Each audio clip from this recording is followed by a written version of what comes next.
Namibia में भारत के उच्चायुक्त प्रशांत अग्रवाल, ये उन्हीं की मेहनत है, उन्हीं का प्लान है और इसी वजह से अब देखिए हिंदुस्तान, हमारे देश में चीते का इतिहास। 1948 में जो अंतिम चीता था उसकी मौत हो गई और ये विलुप्त हो गया। अंतिम चीते का शिकार छत्तीसगढ़ में किया गया, जो कि पहले मध्य प्रदेश में था। कोरिया के महाराज ने ये शिकार किया था और तभी शिकार बाद में बैन भी हुआ था। 1952 में सरकार ने ये ऐलान किया था कि चीते जो हैं वो अब हमारे देश में खत्म हो चुके हैं। 120 किलोमीटर प्रति घंटा अधिकतम स्पीड है इसकी, यानी कि दुनिया का सबसे तेज दौड़ने वाला जानवर अगर कोई है तो वो चीता है। हर सेकंड में 6 छलांग, आप अंदाजा लगाइए, पलक झपकते हैं 6 छलांग लग जाती है। 7 मीटर लंबी एक छलांग, सोच भी नहीं सकते आप। जो वर्ल्ड रिकॉर्ड इंसान का है वो भी 7 मीटर के आसपास या उससे कम है। तो ये चीता है 450 मीटर फुल स्पीड से, सिर्फ 450 मीटर उसको वक्त लगता है सेकंड्स में। तो ये चीता है बेहद फुर्तीला, 3 सेकंड में 96 किलोमीटर प्रति घंटा की रफ्तार, अंदाजा लगाइए आप। अब इनके लिए काफी इंतजाम किए गए हैं।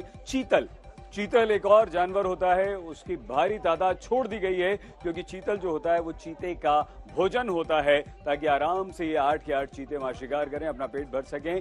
अब इसी के साथ, इन सुविधाओं के साथ साथ चीता मित्र यानी कि चीतों के दोस्त, उनकी भी तैनाती गई है। ऐसे ही एक पूर्व डाकू थे जिनका नाम है रमेश शिकरवार, वो अब चीता मित्र बन चुके हैं और चीतों के बारे में बहुत अच्छी तरह से ये जानते हैं। उनसे बात की हमारे संवाददाता रवीश पाल सिंह। मध्य प्रदेश के कूनो में नामीबिया से चीते आ रहे हैं, जाहिर सी बात है ये एक ऐतिहासिक क्षण होगा।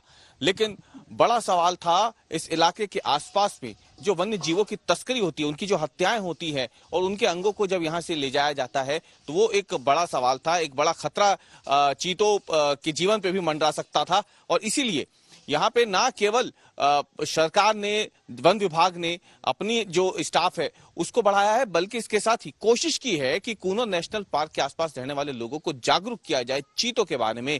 खासतौर से गांव के लोगों को यह बताने की कोशिश हो रही है कि चीता आदमखोर नहीं है, चीता इंसान के लिए नुकसानदेह नहीं है। और ये जिम्मेदारी किसे दी गई है? चीता मित्रों को। चीता मित्र, और उनमें से भी जिसका जिक्र सबसे ज्यादा हो रहा है वो है पूर्व दस्यु सम्राट रमेश शिकरवार, जिनका एक समय में यहाँ पर सिक्का चलता था। बहुत खौफ था आपका रमेश जी किसी जमाने में यहाँ पे, लेकिन अब आप जो हैं, भले ही बंदूक आपके साथ है, गोलियां आप साथ में लेकर चलते हैं, लेकिन अब आप बंदूक से नहीं अपनी जुबान से ही लोगों को समझा देते हैं। हाँ, अब अपनी जनता की सेवा करने का कर्तव्य है। अपना गांधीवादी धारा से जुड़ी हुई है अभी वहाँ से। तो यहाँ लोग की डेली 10-50 आदमी आते हैं, किसी जमीन कब्जा कर लिया सब बुला के प्रेम से गांव को समझा देते हैं तो जमीन छूट जाती है। और यहाँ बने हुआ द्वारा DFO द्वारा कोई नियुक्त किया था अपने लिए, क्या चीते जो आ रहे हैं उनकी रखवाली आप करोगे। तो हमने ये संकल्प लिया, बोला कि हम जी जान से प्रतिज्ञा करते हैं कि हम चीतों की पूर्ण रूप से रखवाली करेंगे।